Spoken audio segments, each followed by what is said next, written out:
Status select case type case number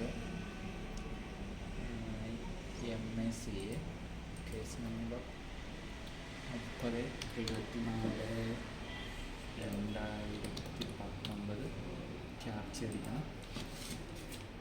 BTGB8 go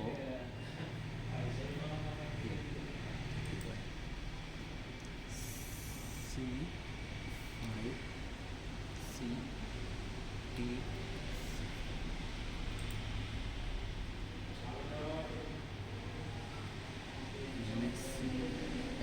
MAC ആണ് എടുക്കേണ്ടത്. MAC 30/24/2019 3KK5E go. Petitioner was response MACN number view option click ചെയ്യുക. Status filing date, registration date, first hearing ഡേറ്റുള്ള ബാക്കി dates ഇതൊക്കെ വരണം. നോക്കിയാൽ